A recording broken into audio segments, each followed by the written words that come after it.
Have you ever found yourself in a situation where you have no idea what's going on? That's the hilarious situation for the main characters of Rosencrantz and Guildenstern Are Dead, on stage at Crossroads Repertory Theater on the Indiana State University campus. They find themselves lost inside the world of Hamlet and look for their identities in a world that has abandoned them to their own comic antics. Get ticket information for this modern classic at CrossroadsRep.com.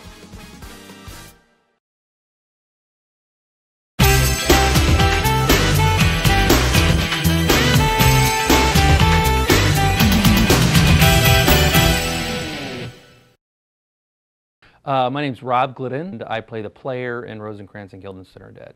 What I did is basically just looked at the different circumstances the player's put into, and it kind of helped me kind of develop who he is and where he's coming from. It's hilariously funny.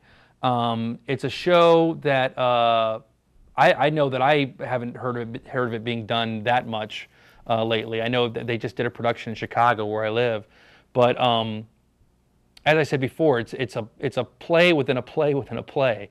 So it's just got so many different elements to it. My name is Eli Van Sickle. I am the sound designer for Rosencrantz and Guildenstern Are Dead. In the case of Rosencrantz and Guildenstern, we're dealing with the afterlife. We're dealing with 1920s. We're dealing with Elizabethan England. We want to give the audience information, and sound is another way to do that. What does the afterlife sound like? What does Elizabethan England sound like? How do I use music to denote that we're in the 1920s?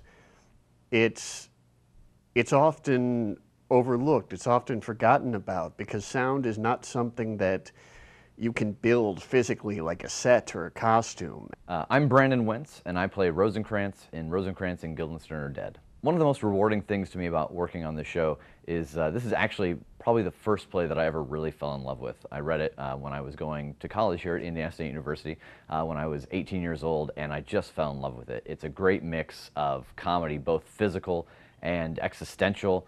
There's a lot of verbal humor. It's really witty, and especially if you're somebody who finds yourself not really understanding or liking Shakespeare, that's these characters' whole experience. Probably the most challenging thing about working on Rosencrantz and Guildenstern Are Dead is the language. There's a lot of rapid fire back and forth.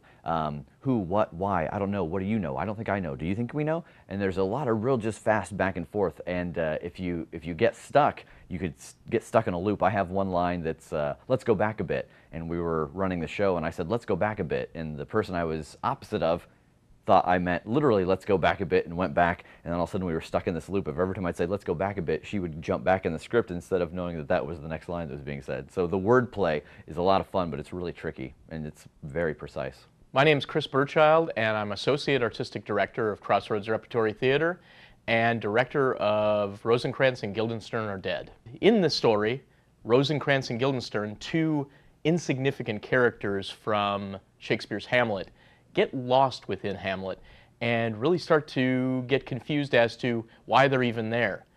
And the exciting thing for audiences is that it's more than just Shakespeare. It's about getting lost in life. Why are we here? What are we doing here? What's our purpose?